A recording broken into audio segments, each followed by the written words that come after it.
There's always that really awkward bit at the beginning where you're not sure if you're live or not. Good afternoon, my darlings. I hope you are well. It is Thursday, which means it is time for me to come here live. So, hello, lovely, and welcome to my weekly check in. Whether you are out there doing your laundry, wrangling your children, or crying in the shower, you have landed in the right place. This space is for you for all of the moments, the hard ones, the devastating ones, the frozen ones. You're welcome here. When I turn on my camera, you're welcome at my table for absolute sure. Nothing is off limits here. I want to answer your questions, help you out with all things affairs, relationships ending, all of the things.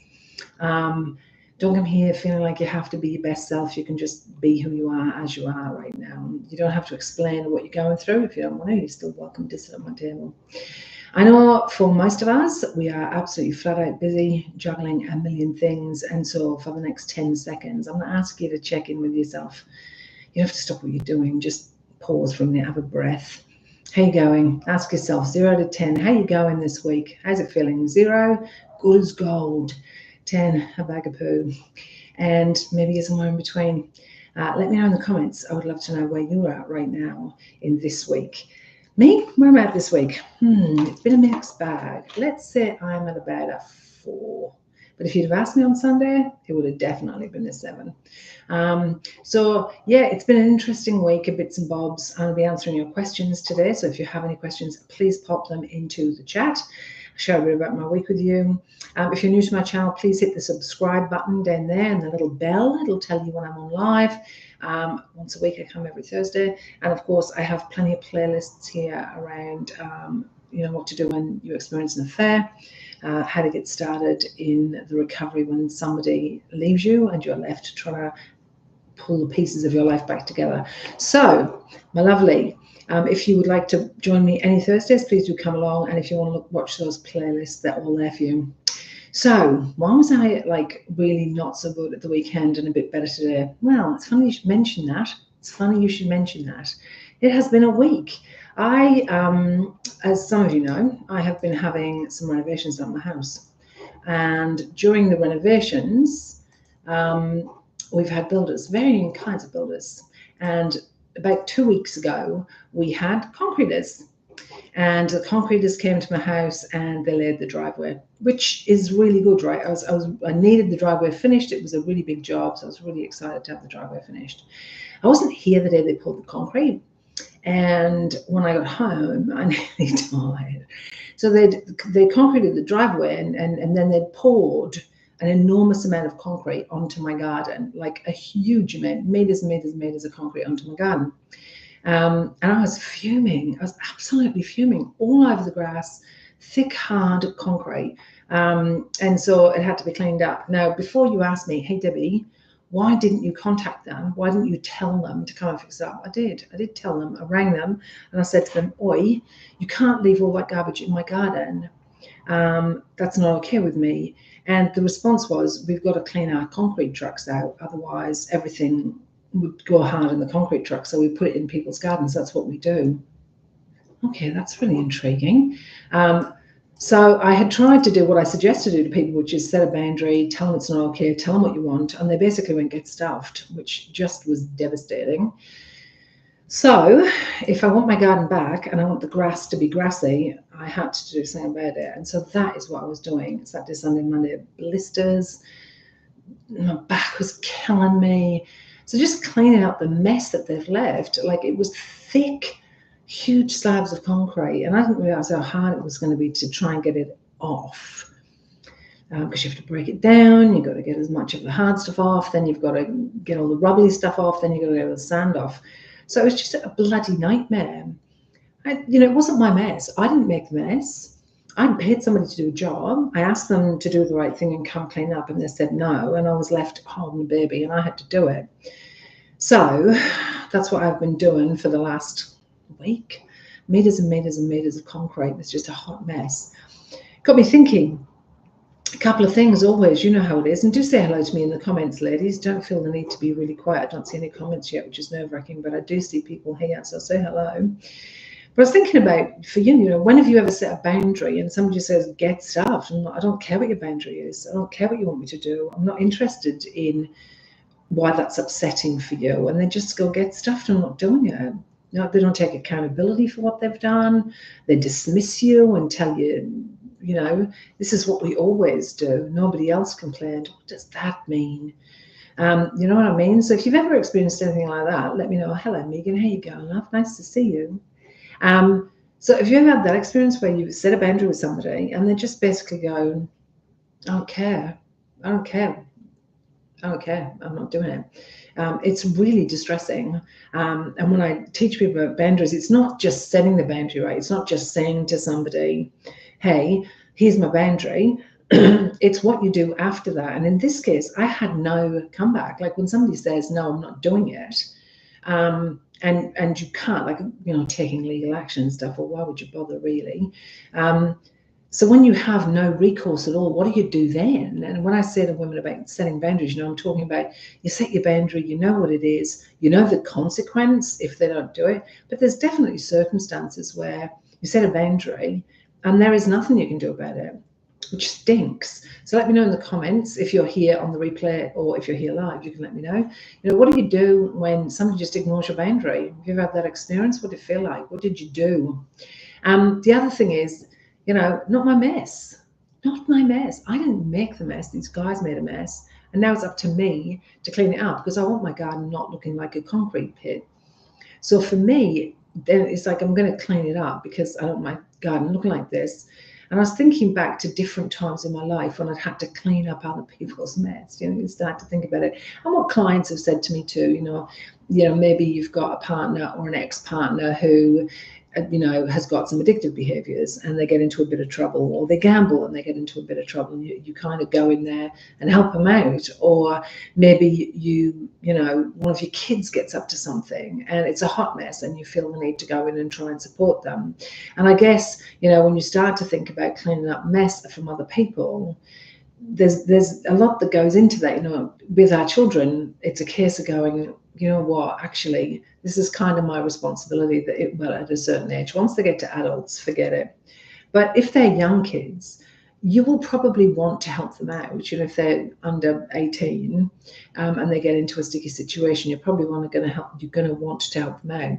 But if they're older, should you be? Should you not be cutting them loose and saying, hey, this isn't my mess to clean up. I'm here to support you if you need support, but you're going to have to clean up this mess yourself. Or in the case of a partner who has got themselves into some trouble, you know, financial trouble, psychological trouble, you know, getting into situations they shouldn't have. You know, it's not your job to clean up their mess. It's just not. It's their job to clean up their mess. They need to go and sort it out. You know, oftentimes, you know, we can get into the position of deciding that we are going to help, quote unquote, help. You know, maybe we do it because we want to people please. Maybe we do it because we don't like the conflict. Maybe we do it because, you know, it's just easier to do it yourself. But for whatever reason, we might end up cleaning up somebody else's mess. It's not a good idea though, right? It's not a good idea. And yeah, I guess, you know, we have to decide at some point in our lives, where's the line drawn where we go, this isn't my mess to clean up. So yeah, it's tricky. I mean, in my case, I didn't have much choice. You know what I mean? I didn't have any choice. I did have to go and clean it up. But had it been something else where I had more choices, I probably wouldn't have, if I'm honest. And, you know, while I'm doing all this cleaning up, you know, freaking driving me mad, you know, what could I have been doing instead? Well, I've got ranunculus to plant out and carnations and calla lilies that could have gone into a garden bed had there not been a pile of concrete all over it. That might have been helpful. That might have been good. So, yeah, I guess that's what I was hoping to talk about today. Just, you know, when have you been in a situation where your boundaries are crossed and you clean up somebody else's mess? So if anybody has any questions for me, go ahead and pop them into the chat. I come on here every Thursday. I come in the morning some weeks and in the evening some weeks. So it usually alternates. The next week will be a morning because this is my evening. And in these sessions, I'm happy to answer questions that people have got. I usually come along with a little anecdote of what's happened for me for the week, just to kind of keep it interesting. And on my channel, I help women who are recovering from the end of a relationship breakup, and also women who have found out about affairs and the devastation that comes after those experiences. So if you've got a question for me, pop it into the comments and I'll answer that for you. And like I said before, hit the subscribe button and the notification bell because it helps me out. And don't forget to check out other things on my channel. I do have videos that come out most days, and on weekends, on Sundays, I post poetry, which I've written, which is about all of this stuff, all of the messy stuff of relationship and heartache and sadness and being a mum. Those are all the things that I cover over on my poetry page. So I've got a page there with some poetry. If you're interested in it, let me know. If you've got questions for me, you can always pop them down in the comments of these videos, and I'm more than happy to answer your questions if you've got questions for me. Now, it's a bit quiet. It looks a bit quiet. So I'm just thinking, what would I talk about? Is there anybody who has something they would like me to address, even if it's not a question, more hey, Debbie, can you give me a bit of a direction on this, or just this is what happened to me this week? Anything really would be helpful. So let me know if you've got anything you want to say. This time of the day is tricky because I don't know if this time of the day works for a lot of people. I noticed that the morning sessions more people come to, but the evening sessions, I'm trying to hit both time zones, but the evening sessions I notice are quieter, so it may be that I just stick with the morning sessions if that's what suits people better. So if you come to these sessions and you say, hey, the morning is better or the evening is better, that would help me out too. Remembering that I'm in Brisbane, Australia, and therefore it's a different time zone to you, then you'll need to just check. I usually do about 7:30 in the morning on a Thursday, my Thursday, and 5 p.m. in the evening on my Thursday. So if you pop those into your Google Calendar, you'll be able to see if they work. So let me know if they work or don't work for you.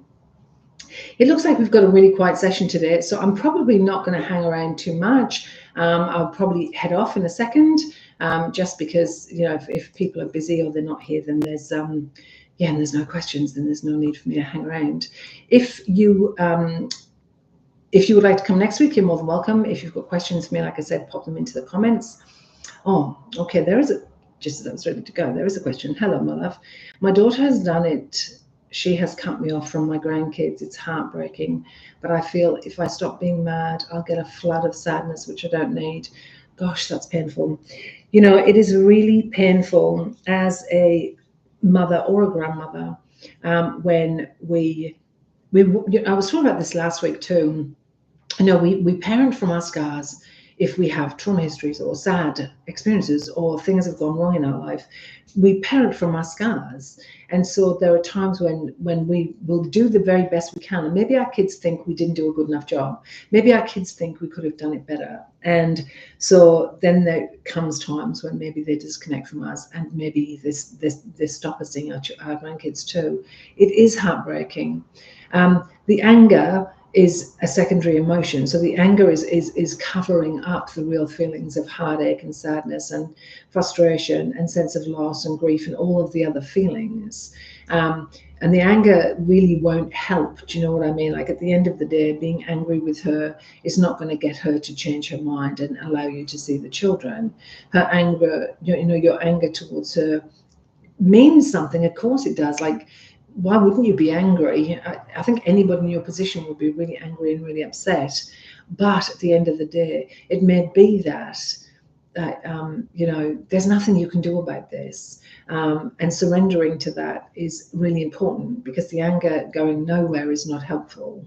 The anger sitting inside of you and whirling around and getting churny and upsetting inside of you, that's not good for you. That's not going to help you. That's not going to be, a situation where you are going to be your best self in it. So it's about processing the grief and the sadness and trying to keep lines of communication open, trying to, reach out when you can and when it's appropriate, and letting them know, I love you and I care about you and I miss the grandkids and I would like to see them. Is there a way for us to try and work this out? Just let me know. And if they don't contact you or they don't respond, wait, and maybe you wait until a birthday or Christmas or, Mother's Day or whatever day that you can kind of go, okay, I'm just reaching out to wish you a happy birthday. It's the grandkids' birthdays. I would like to drop something off for them as a gift. Is there any way I can do that?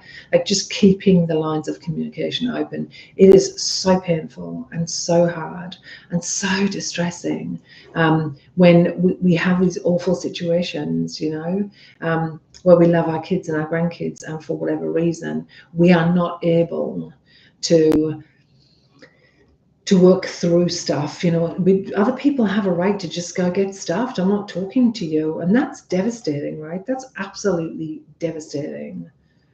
And so, you have to process that stuff. You have to grieve that stuff and cry about it and be sad about it, because it's, of course you're sad. How could you not be sad? It's incredibly devastating. I think, on this channel, it's not always about the relationships with partners. It can be about the relationships with our kids, with our grandkids, with our colleagues and friends, with our parents, with our bosses. Relationships are relationships are relationships. And I think, it doesn't matter what domain we're in. I think as human beings, we want connection. We want to be able to be close to the people we care about and to feel comfortable about the people we spend our time with. And that can be really hard. Relationships are incredibly challenging things most of the time, because people's lives are complex. You know what I mean? It can be really, really challenging. I wish you all the best with that, my love. You are one of my members. So if you are wanting to, we have some coaching calls coming up. I'd love to see you on a coaching call and have a chat with you. All right, my darlings, I'm going to end up for this week. Like I said, it's a bit of a quickie because there wasn't many questions, just that question. I'm always happy to answer your questions, so please do come along on Thursdays and I will answer them for you. If you hit the notification button, it will tell you when I'm coming on, and that way you won't miss them. And I think I will test to see if maybe the morning time is a much better time than the evening time, and it might just be that the evening time is better for people just generally, so I may end up just doing the evening times. The morning times.